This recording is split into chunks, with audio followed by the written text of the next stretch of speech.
আমাদের এই যে সংকট, এই সংকট নিয়ে অনেকেই শুধুমাত্র সমাধানের পথটা শুধু সামরিক পথ দিয়ে দেখেন, আবার অনেকে পক্ষে বিপক্ষে নানা ধরনের আলাপ আলোচনা হয়। আমরা দেখি মাঝে মধ্যে যখন বিভিন্ন ফোরামে কোনো এক পক্ষকে বড় করে দেখানো হয়, অন্য পক্ষকে আবার আক্রমণাত্মকভাবে ইয়ে করা হয়। আবার যখন ডিফারেন্ট ফোরামে আলোচনা হয় তখন আবার এই একটা পরিস্থিতি, এবং এটাকে কেন্দ্র করে আমরা বিভিন্ন সময় সোশ্যাল মিডিয়াতে বা মিডিয়াতে আলাপ আলোচনায় এক ধরনের এনিমিটি তৈরি করার এক ধরনের প্রচেষ্টা বা এক ধরনের লক্ষণ আসলে দেখা যায়।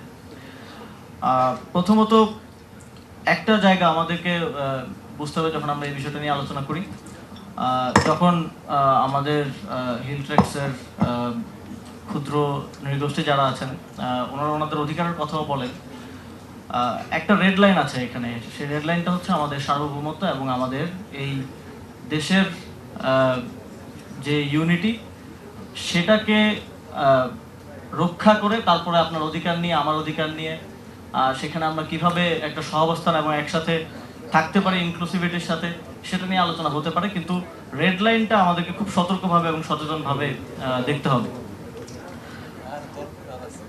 আমাদের এই ইস্যুটাকে কেন্দ্র করে সবচেয়ে বড় যে দুইটা ক্ষতি এবং এনিমিটির শুরুটা এবং একটা পর্যায়ে সেটাকে নিয়ে এসেছেন দুই আসলে বাপ বেটি আমি বলবো। কারণ 72-এ এখানে একদম খুব রেফারেন্স সহ একজন আলোচক বললেন যে শেখ মুজিবুর রহমান তিনি বলেছিলেন যে আপনারা বাঙালি হয়ে যান, এবং সেখান থেকেই কিন্তু এই এনিমিটি উৎপত্তিটা স্বাধীন বাংলাদেশে নতুন করে শুরু হলো। সেখানে কিন্তু সমস্যাটা এমিকেবলি একটা সলিউশনের দিকে যাওয়া যেত যদি শুরুতেই এই গুডউইলটা দেখানো হতো।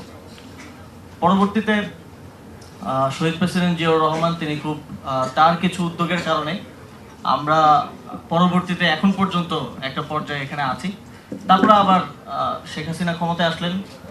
তিনি এসে প্রপার স্টেক হোল্ডার কনসালটেশন ছাড়া, প্রপার একাডেমিক আন্ডারস্ট্যান্ডিং ছাড়া একটা প্রেসক্রাইবড একটা চুক্তির মধ্য দিয়ে আবারও সেই পরিস্থিতিটাকে ঘোলাটে অবস্থায় ফেলে দিলেন, এবং সেখানে আবারও এই বাঙালি অবাঙালির মধ্যে এক ধরনের এনিমিটির জায়গা তৈরি করে রাখলেন। এখন আবার আমাদের সামনে একটা সুযোগ এসেছে, আমরা আবারও একটা জাতীয় বোঝাপড়ার মধ্য দিয়ে এই সমস্যাটার একটা স্থায়ী সমাধানের দিকে যেতে পারি। এবং সমাধানের ক্ষেত্রে আমার মনে হয় প্রথমত এইটার সমাধান তিনটা আমার মনে হয়। একটা হচ্ছে একাডেমিক, আর একটা রাজনৈতিক, আর একটা সামাজিক। যখন জাতিসংঘ বা হচ্ছে এই আন্তর্জাতিক সংস্থাগুলোর এই বিষয় নিয়ে আলাপ আলোচনাগুলো হয় তখন কিন্তু আমাদের রেফারেন্সটা দিতে হবে একাডেমিক। তখন আমরা আমাদের এখানে রাজনৈতিক কি সমস্যা, আমাদের মধ্যে আঞ্চলিক কি সমস্যা, সামাজিক কি সমস্যা, সেটা নিয়ে তাদের কাছে গেলে হবে না। আপনার প্রপার একাডেমিক রেফারেন্স সহকারে, প্রপার একাডেমিক স্টাডি সহকারে এটাকে উত্থাপন করতে হবে। অন্যথায় এটা তো আপনারা জানেন যে আন্তর্জাতিক সংস্থা হিসেবে জাতিসংঘের তাদের এজেন্ডার মধ্যে এটা অন্তর্ভুক্ত। তো তারা কোথাও সুযোগ পেলে বা প্রপার একটা গ্রাউন্ড পেলে হয়তো এটা বাংলাদেশের ক্ষেত্রেও অ্যাপ্লাই করার এক ধরনের চেষ্টা করতে পারেন। বা এটা নিয়ে বিপরীত পক্ষ থেকে কিন্তু অনেক ধরনের লবিং হয়, এবং শুধু বাংলাদেশ থেকে যে হয় এমন না, এটা বাংলাদেশের পার্শ্ববর্তী যাদেরকে দীর্ঘদিন ধরে বন্ধুরাষ্ট্র বলা হয় তাদের থেকেও কিন্তু এক ধরনের লবিং করার চেষ্টা করা হয়। তো সেক্ষেত্রে এই ধরনের একাডেমিক স্টাডিগুলো কে আমার মনে হয় সরকারের পক্ষ থেকে প্রণোদনা দিয়ে করানো প্রয়োজন, এবং একটা গ্লোবাল স্ট্যান্ডার্ড মেনটেন করে করানো প্রয়োজন। এবং এই জিনিসগুলো নিয়ে সরকারের পক্ষ থেকে, পররাষ্ট্র মন্ত্রণালয়ের পক্ষ থেকে জাতিসংঘ সহ অন্যান্য সংস্থাগুলোর সাথে প্রপারলি কমিউনিকেশন করা প্রয়োজন। দ্বিতীয়ত রাজনৈতিকভাবে আমাদেরকে যেটা একটু আগে ফুয়াদ ভাই বলছিলেন যথার্থভাবে, যে রাজনৈতিকভাবে বর্তমান সময়ে আমার মনে হয় একটা সুন্দর প্ল্যাটফর্ম আমাদের আছে যেখানে আমরা ঐক্যবদ্ধভাবে একটা অ্যামিকেবল সলিউশনের দিকে যেতে পারি। এবং আমার মনে হয় যে বর্তমান এক্সিস্টিং সরকারি দল বিরোধী দলের মধ্যে এই ইস্যুতে অন্ততপক্ষে এখানে ফোরামে আমরা যে আলোচনা শুনলাম সেখান থেকে বোঝা যায় যে এক ধরনের বোঝাপড়া আছে।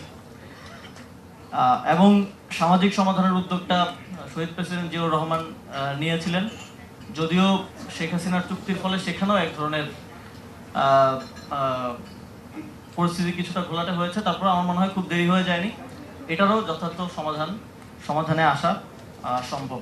সর্বোপরি আমাদের মধ্যে জাতিগত ভিন্নতা থাকতে পারে, ভাষাগত ভিন্নতা থাকতে পারে, সাংস্কৃতিক রাজনৈতিক ভিন্নতা থাকতে পারে, কিন্তু আমাদের সার্বভৌমত্বের প্রশ্নে, এই আমাদের অখণ্ডতার প্রশ্নে আমার মনে হয় এক জায়গায় আমাদেরকে আসতে হবে।